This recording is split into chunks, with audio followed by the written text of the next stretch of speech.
to Glide in a really kind of broken state. I remember thinking, do they know who I am? I mean, and why are they, they're willing to hug me. They take me just like this. And it was really powerful. Something broke inside me. And I thought, wow, these people will accept me for just who I am. Everybody deserves to be unconditionally loved. Even the people that I might think, I don't agree with at all.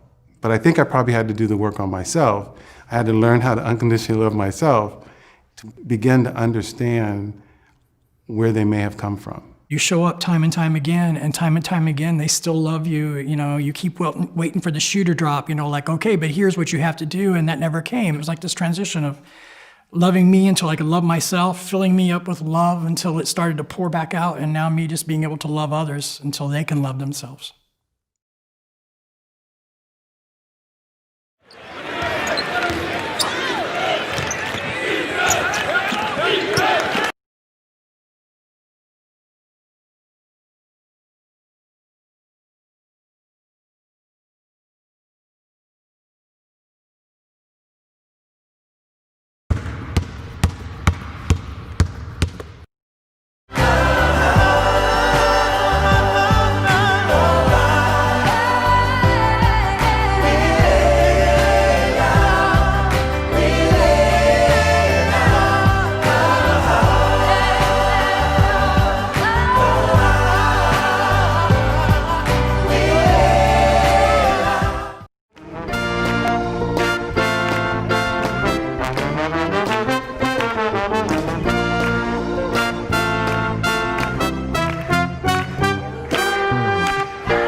Welcome to Glide Memorial Church Celebration Online. Can we talk about 2020 for a minute? Unemployment, worsening homelessness crises, broken treaties and pipelines and fracking, COVID-19 pandemic and suffering and dying fires and smoke in the air, police killings of Black folks, Black trans people murdered, real heroes like John Lewis passing, fictitious heroes, the Black Panther living, real heroes like Chadwick Boseman dying of cancer. Cancer. And I dare not say, can 2020 get any worse? But if you're here at church with us, it's because you believe that perhaps it means that if you can get better, then it actually might get better. Because there's all of your 2020 stuff that has happened to you as well. It's September. 64 days until the election, 4 months until New Year's Eve, 20 more Sundays of celebrations this year. Surely we can hold on. We want you to hold on. Surely we can all be in recovery together. Surely we can move one day, 1 month, one celebration at a time until we have consecutive days of pain-free suffering under our belt and joy under our belt. We must hold on to hope, and we must hold on to one another. We must show up, wounds and all, in front of one another, but also to witness and to heal in front of one another. Stay here. Stay here in the world with us as long as you can. You are welcomed here. All races, all genders, all classes, all economic statuses, all political parties, all who believe in love and freedom and who will not rest until it comes. You are welcomed here. On behalf of our CEO and President, Karen Hanrahan, on behalf of our board of directors and our senior leadership team, on behalf of our co-founders, the Reverend Cecil Williams and Janice Mirikatani, on behalf of our church office, our lay leaders, our congregational life leaders, our social justice and social services programs, our congregational life and our congregation, you are welcomed here. Thank you so much for coming. And now we're going to go into our community prayer time. We have now opened our virtual prayer basket in the comment section, and there you can put your name if you would like to be prayed over or prayed up. Put your name in the prayer basket now, just by typing it in the comments. If you want to pray for someone else or have your job, your family, your situation prayed over, please put it in the comment section right now. If you like to mail in your prayers, you can also mail them in as well to churchgroups@glide.org or send them to pfenton@glide.org as a way to get your prayers in if you don't want to put them in the prayer basket right now. I want to offer some special prayers for Randall Keenan, the Black gay author and literary ancestor of mine who passed this weekend. I also want to send some special love and prayers to Thomas Walsh and his mother, Joyce. Thomas and Joyce lost their brother and their son, Kenny, this past week, so we hold them in our prayers.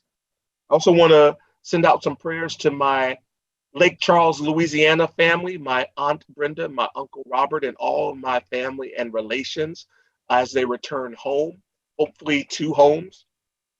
And I also want to join the world in mourning the loss of Chadwick Boseman today. So those are my prayers that I'm putting in the virtual prayer basket. Please add yours. And now David Fredrickson will lead us in our community prayer. Good morning, Glide family. Welcome. You know, we have a very long tradition at Glide of holding hands when we pray.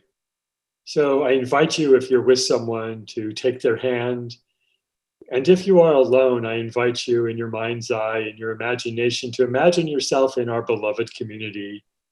Hands holding hands. And as Marvin would often say, until everyone is connected. So it is from this place of holding and being held, I offer this prayer. Gracious God, In such a time as this, we feel and we see the consequences of not holding each other's hands.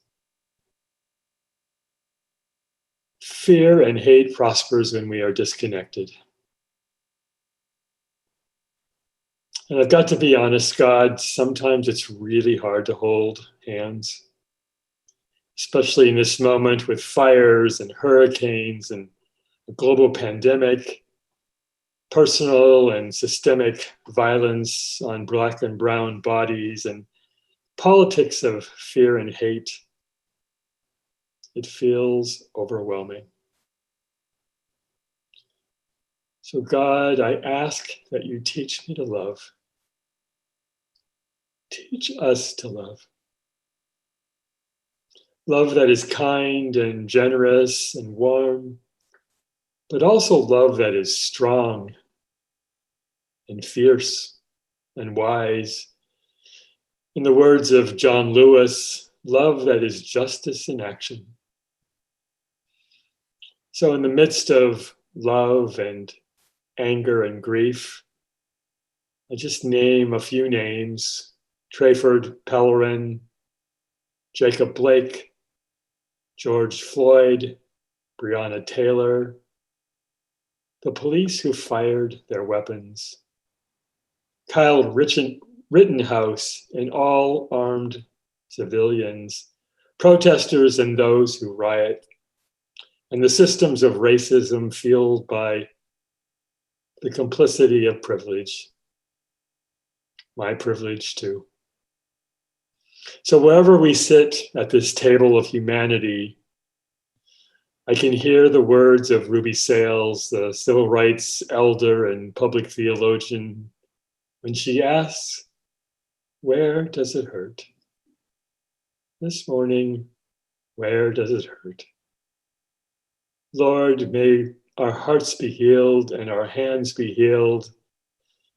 May there be a reckoning and a restoration of our hearts. This world, this broken world is waiting for us, and this is the time.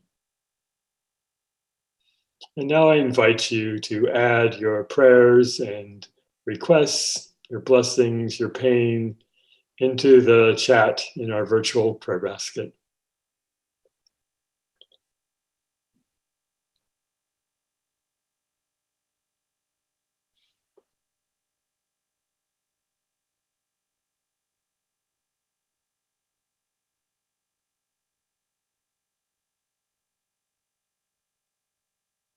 Thank you.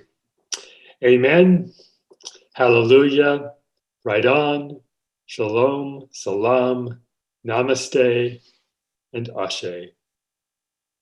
And now we'll have our community song.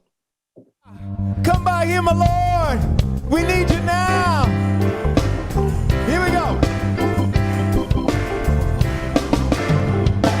Kumbaya, my Lord. Kumbaya. Kumbaya, my Lord. Kumbaya, Lord. Kumbaya, my Lord. Kumbaya. Oh, Lord. Kumbaya. All right, that's it. Here we go.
come by here. Please come by here. This is our prayer, the song that we sing to let the divine spirit come into our hearts, into our homes, into our minds, into our hearts, and the ones that we love, the ones that are around us physically as well as mentally. And we're going to take this time right now, as we would normally do in our service, to embrace each other. So take that moment to just be in prayer and be in thought.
As we enter into the next part of our celebration, it's always a joy to bring forth the music that heals, that makes you reflect on things, that get you dancing sometimes, and just get you in your spirit and just raises the level of your consciousness to love and to hope. The Glide Ensemble is here and we still sing every week. And today, we're going to start it off with Too Close to Heaven, the Can't Turn Around, and that's going to be led by Leah Ticey and myself. And following that will be Dennis Hersey singing One Thing That I Desired of the Lord, and that I will seek after, to dwell in the house of the Lord forever. And following that song, we need to hear the song today and every day to know that the storm is passing over. Regardless of where you are, what you're doing, how you're feeling, Encourage My Soul will be the following song after Dennis's song.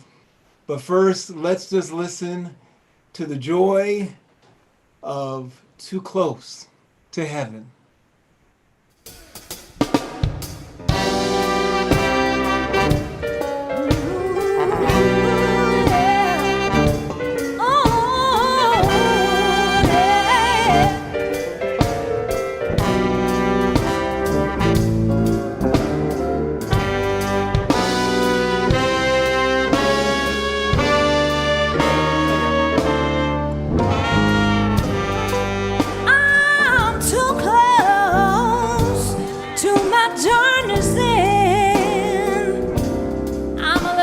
Too close to turn back to a world of sin, and I'll take nothing off on my journey now. No, see, I gotta make it to heaven somehow. Too close to finally reaching my goal. I said I'm too close to finally saving my soul. I tell you that I'm too close. I won't turn around no more.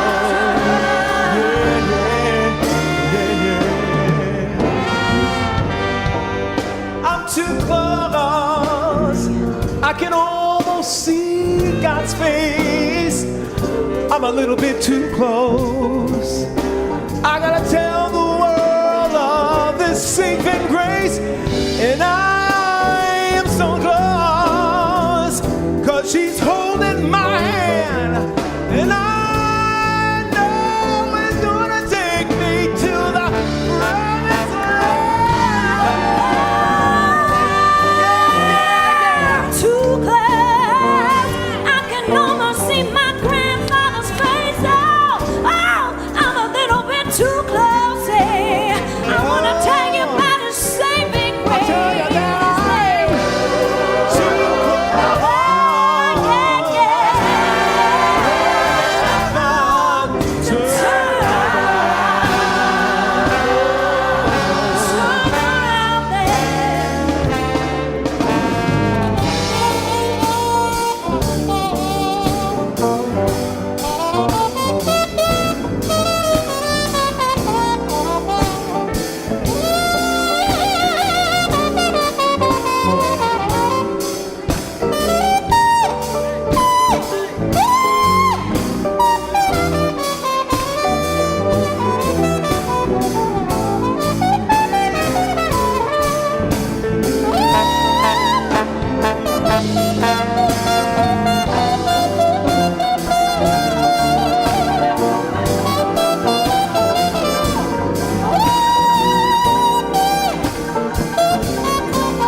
Good morning, Glide. I first stepped into Glide on a Thursday afternoon in the fall of 1979. I went upstairs, entered Cecil's office, and sat down in a chair in front of the desk sign designating him Minister of Liberation. I like that, I thought. I just come from Arizona a couple of years ago. Minister of Liberation was something. I was there to interview him for a seminary project that was the culmination of my MDiv degree with emphasis in social work. I was working with the San Francisco Council of Churches and the San Francisco Human Rights Commission to update a study on churches' work in social service in San Francisco that had originally been done 10 years before. I interviewed about a dozen ministers of every persuasion for that project. The only one I remember 41 years later is that afternoon at Glide. That afternoon changed my life, is still changing my life. At the time, I was deeply involved in a little church at 15th and Dolores, and I was working as assistant director of Fillmore Youth Center in the Western Addition. A few years later, I actually served as co-pastor of that church at a time when we also were starting a Central American refugee shelter program. But I couldn't stay away from Glide. I would drop into Celebration whenever I had a chance. I would invite friends who were visiting in town to come with me. I brought my daughter to Glide Kids from time to time, and I gave an occasional donation. Still, I kept my distance.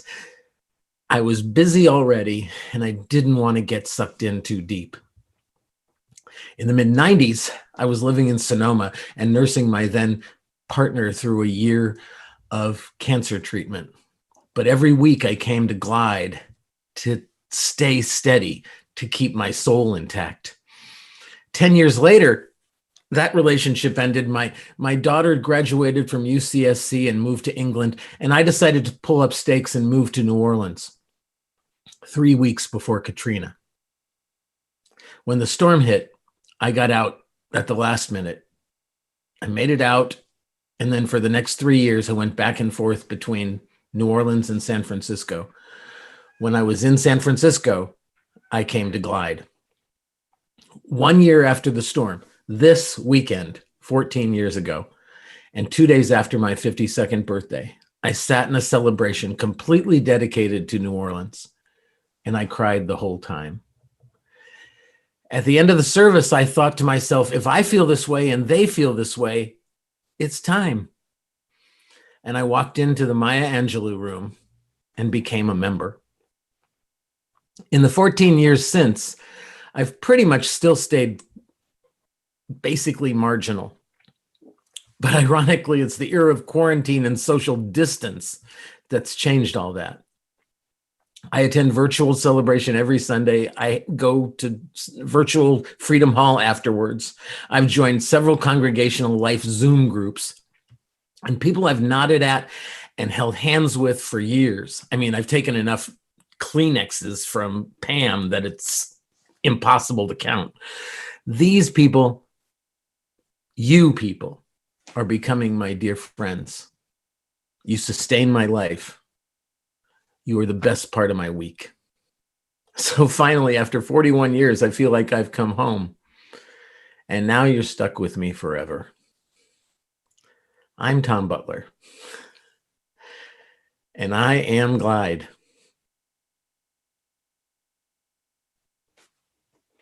Thank you, Tom, so much for your witness and for your testimony. We thank God for all of those 41 years that it took you to make it home. We are home to you, and we are home to so many more who are part of our congregation and who are coming towards our congregation. And we're asking people now in our offering time, in our giving time, for people to give knowing that we are glad if we are inside of our sanctuary or if we are having sanctuary in the virtual. We are still glad and we are still doing amazing work.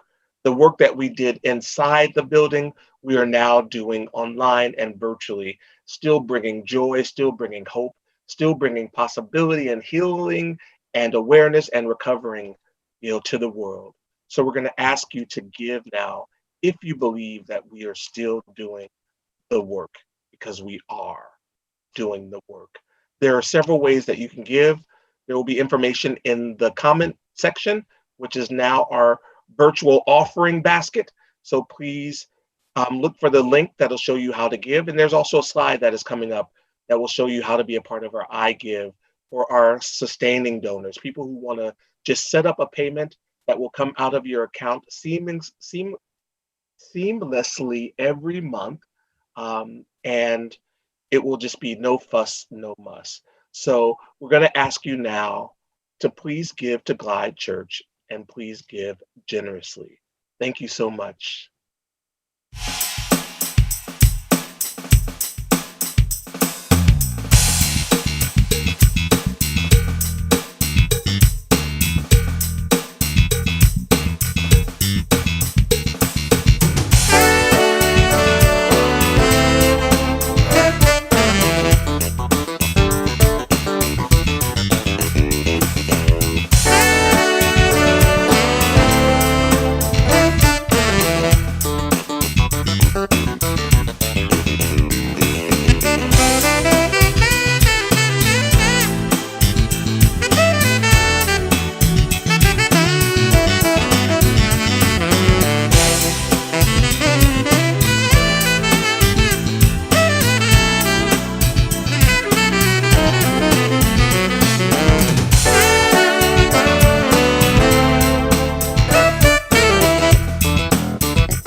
Yes, Run for Cover.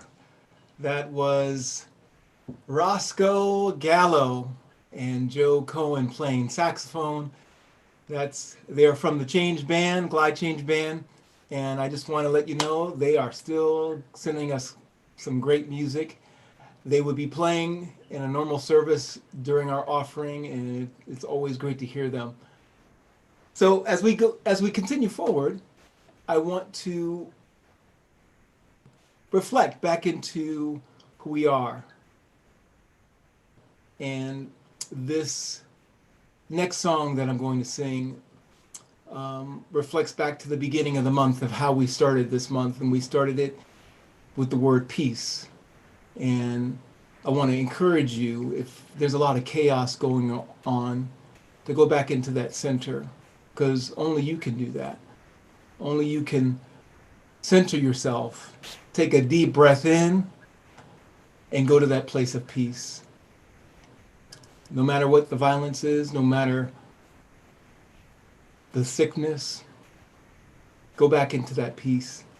This next song is called Chinese Proverb, and the words go, where there is light in the soul, there is beauty in the person. Where there is beauty in the person, there is harmony in the home. Where there is harmony in the home, there is honor in the nation. Where there is honor in the nation, there is peace in the world. Let's have peace in our hearts, our souls, our minds, and let it begin right here, right now. Chinese proverb.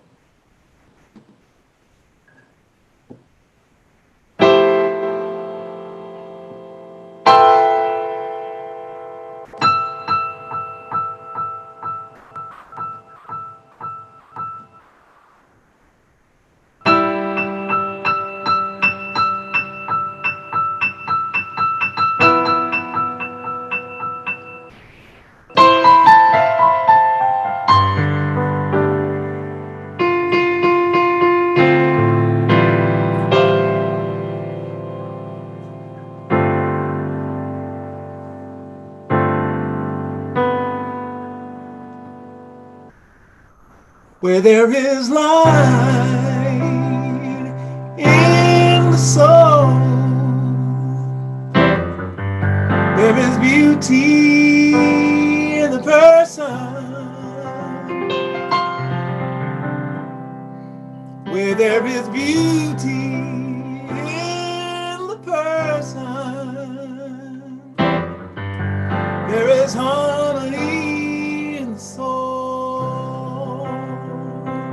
Where there is harmony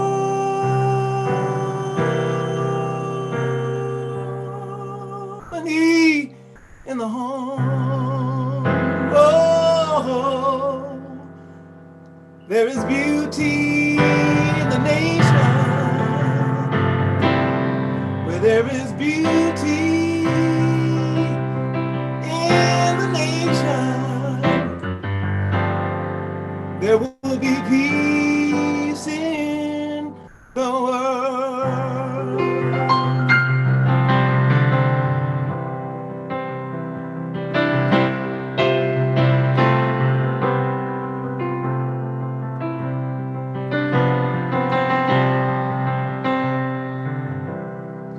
Where there is light in the soul, there is beauty in the person. Where there is beauty in the person, there is harmony in the home.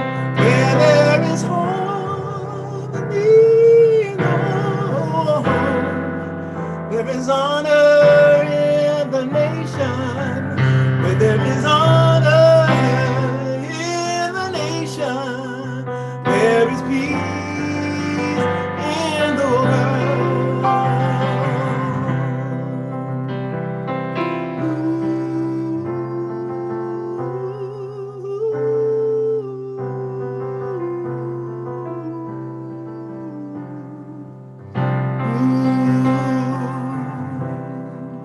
Where there is light in the soul, there is beauty in the person.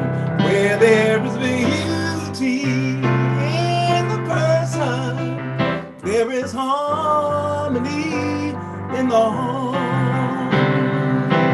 Where there is harmony in the home, there is honor in the nation. Where there is honor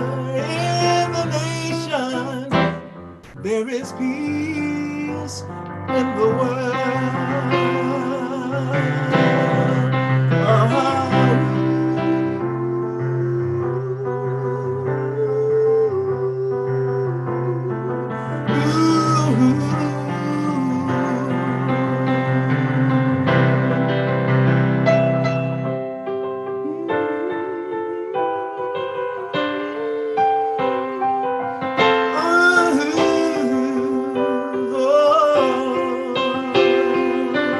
Oh, there's peace in the world. There will be peace in your heart. There will be peace in your soul. There will be peace.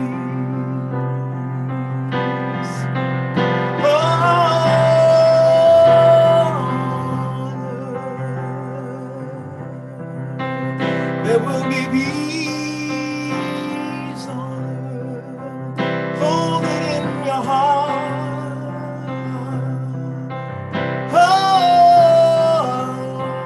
Oh, peace in the world. Peace in the world.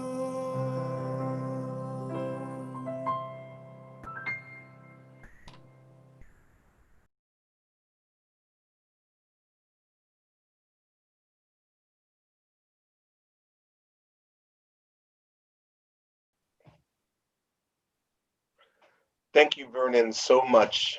Indeed, where there is light in the heart, there is beauty in the person. Where there is beauty in the person, there is harmony in the home. Where there is harmony in the home, there is honor in the nation. Where there is honor in the nation, there is peace in the world. You know, recently, one of my white brother friends, a writer like me, spiritual like me, gay like me, but not Black like me, told me that he was having a hard time with his whiteness. He admitted to not wanting the world to see him as the problem. When people talk about white racist or white colluders or those white people who benefit from whiteness. He is my friend. I know his heart. I know his work. I know his inner work. And I don't think he is one of them. But in the universal system of whiteness, he is. And I wasn't listening to him to affirm his good whiteness. I am not in community with him so that he can be in proximity to and have use of my Blackness, my creativity, and my spiritual labors to exonerate himself. What I want to do with my friend is call him in. I don't want to just call him out and participate in cancel culture when canceling means, like Van Jones says, is devoid of the opportunity of restoration, reintegration, and wholeness. I am a Black, gay, have a dubious past. I am a social gospel Christian interfaith minister who has been called to and serves at and brings his gifts to Glide Memorial Church in the Tenderloin District of San Francisco, California. I lift up all of my identities because any one of them at any point in history and still might get me canceled. I hold this redemption and this restoration and this reconciliation work close to my heart work. It is my heart work. I am in conversation, community, and friendship with my white friend because, like Van Jones also says, yes, we must hold people accountable, but we must not forget the hold part of holding people accountable. I will hold my white friends accountable, but yes, I will hold them. I won't be held down by their needing to position themselves as good white people, but I will hold space in beloved community. No one owns beloved community.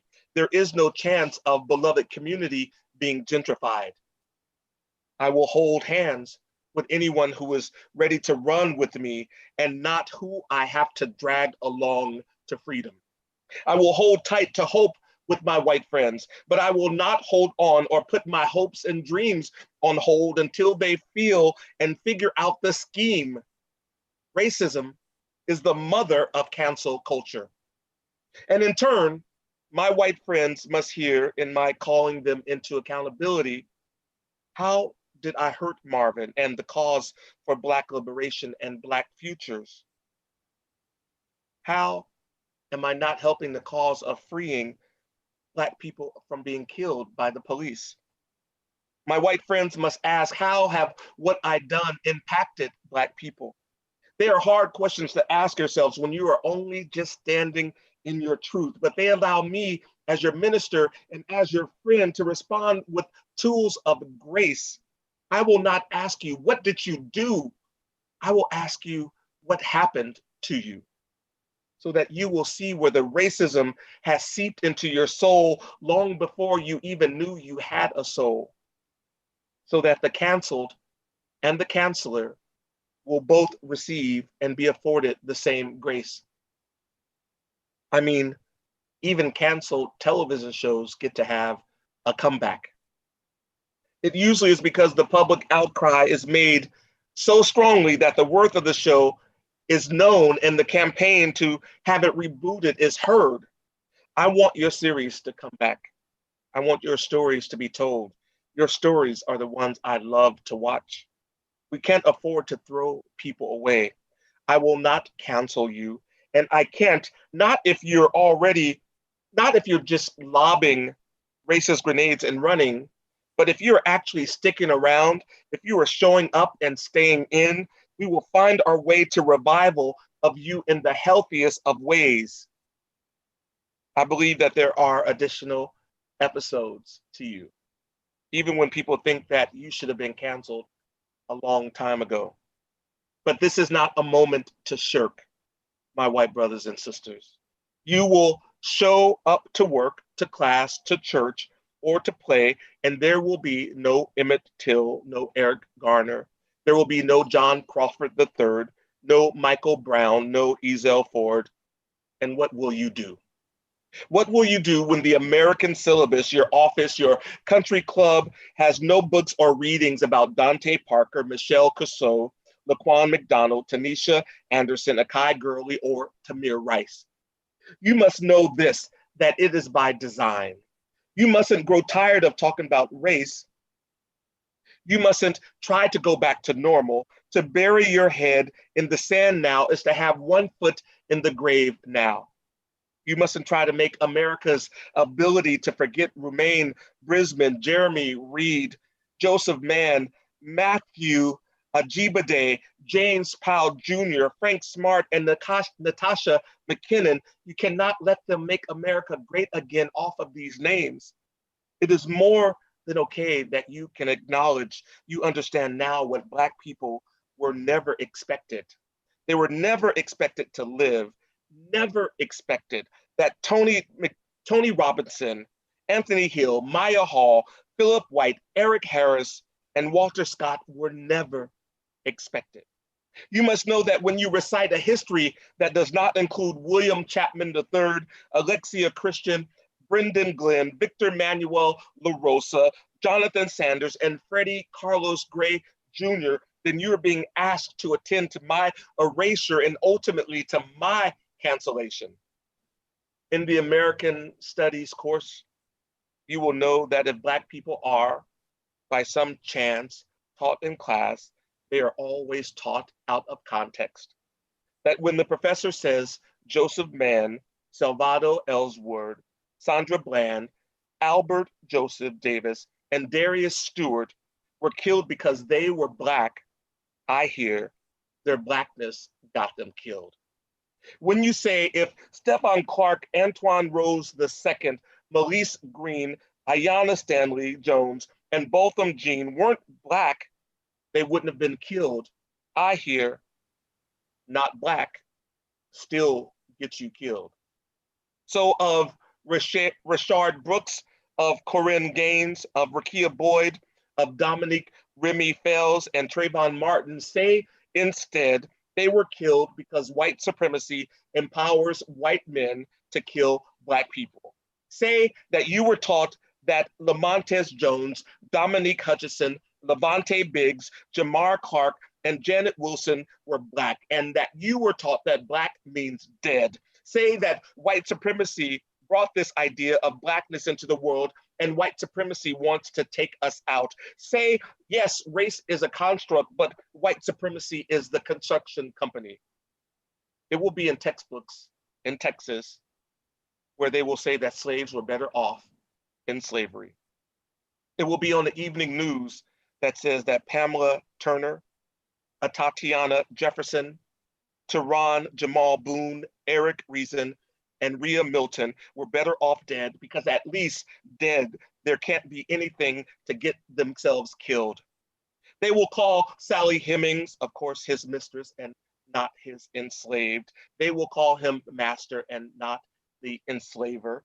If you get an A in civics or American history and you didn't learn about Dominique Clayton, Keontae Spencer, Darius Tarver, Corey Jones, or Oscar Grant III, then the system has failed you, and now you have failed Black people, and more importantly, you are failing yourself. It's okay. I'm just calling you in. We cannot risk calling each other out.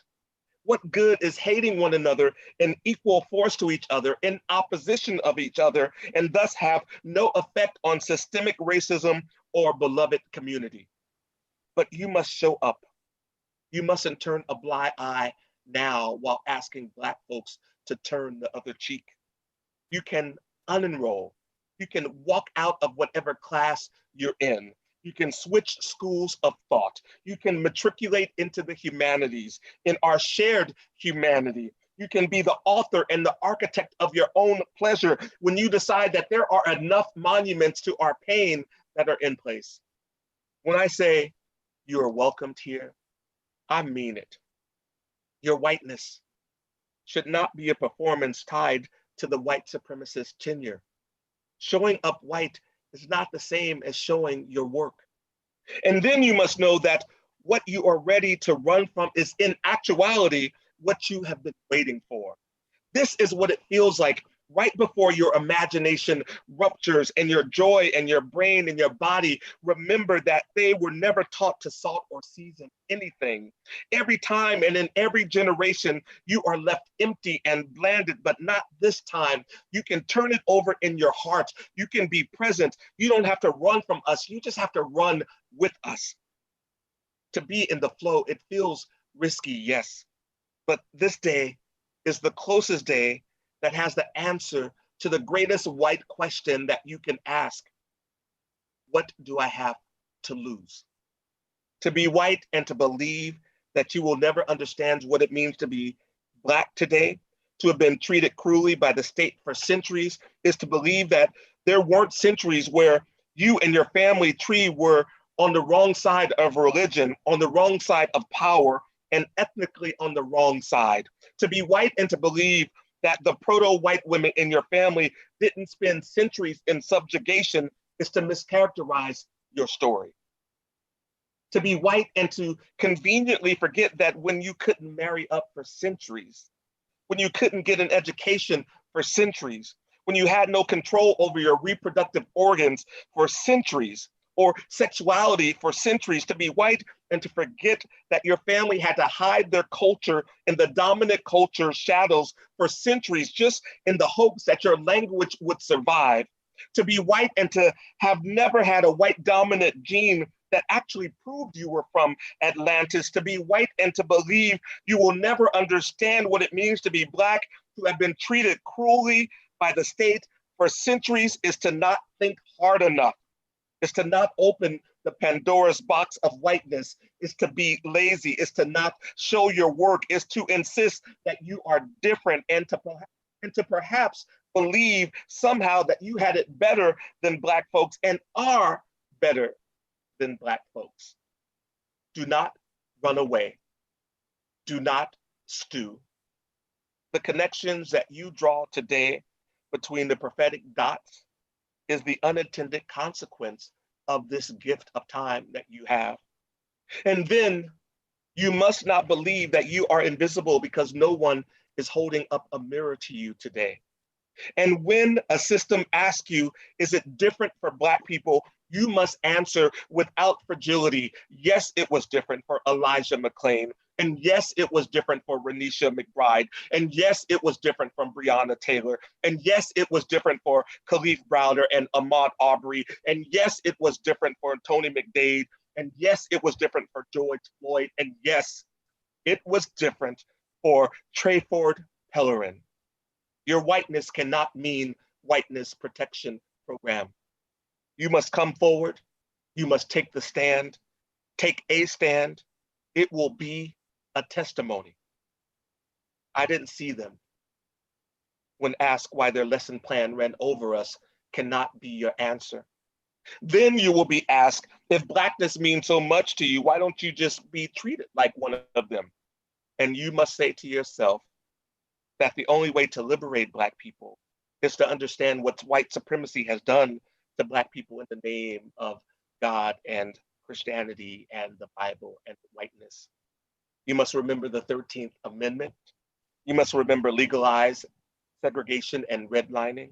You must remember that we are all of us are still running to get free, and we all can be each other's safe houses. I believe in all of us, and I believe in each of you.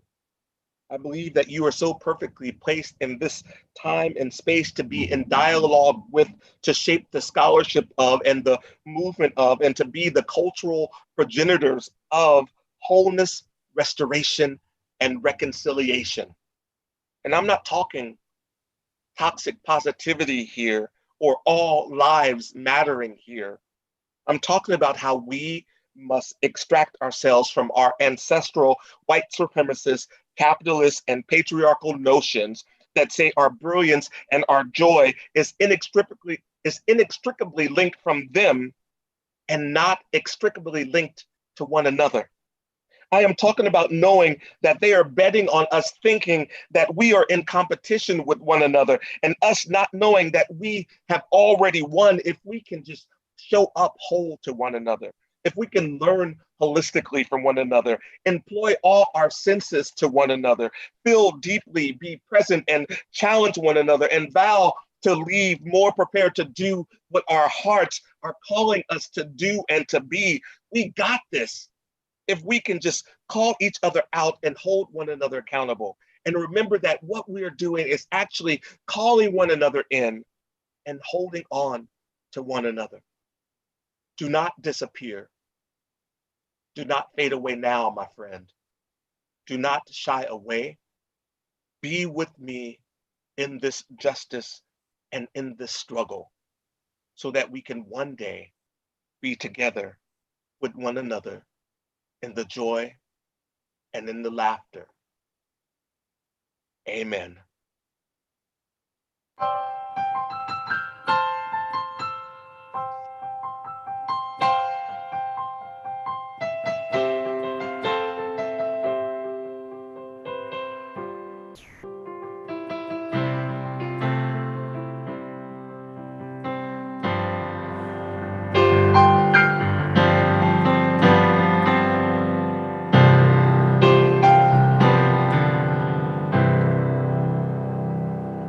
Thank you all for joining your hearts to our hearts today, for doing the work of confronting yourselves and racisms, both as the victims of and the co-conspirators in, that you know that we are a beloved community trying to get free together.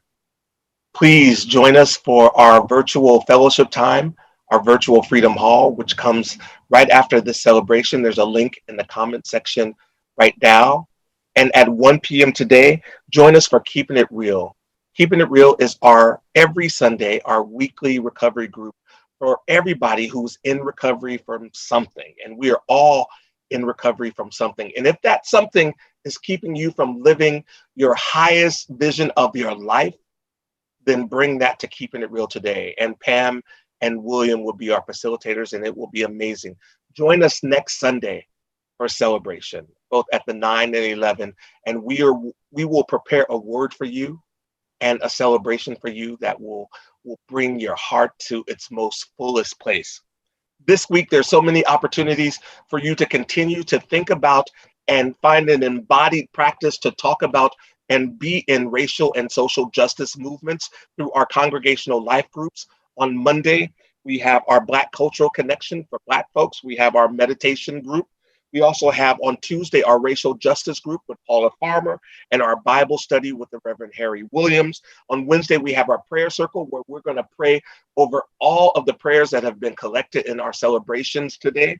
On Thursday, we have Speak Out, our community open mic with BC, who is celebrating his 30th birthday today. Happy birthday, BC. On Friday, we have our White Allies group and our anti-racism group. It is an amazing opportunity for white folks to come together and do the work so that we can all come together and do the work healthy. And then coming up, we have Glide Reads, which is our book club. And this month, we're reading a book called The Murmur of Bees. And there's a link to the event that is showing up in the comments right now. But if you have any questions and want to know how you can sign up for any of our congregational life groups, you only have to write to churchgroups@glide.org, or you can go to the Glide website at glide.org/church. My name is Marvin K. White. I am your minister of celebration, and now the one and only Vernon Bush will lead us out in our closing song. Thank you, Mr. Marvin. Thank you, thank you. What a great sermon. We are going to sing our final community song, I Am Free. Thank the Lord that I'm free, no longer bound, no more chains holding me. My soul is resting. It's such a blessing. Thank the Lord, I'm free. Here we go. I am free. Thank the Lord that I'm free. No longer bound. No more chains holding me. My soul is resting. It's such a blessing. Oh, thank the Lord. Hallelujah. I'm free. I am free. Thank the Lord that I'm free. No longer bound. No more chains holding me. My soul is resting. It's such a blessing. Oh, thank the Lord. Hallelujah. I'm free. I am free. Thank the Lord that I'm free. No longer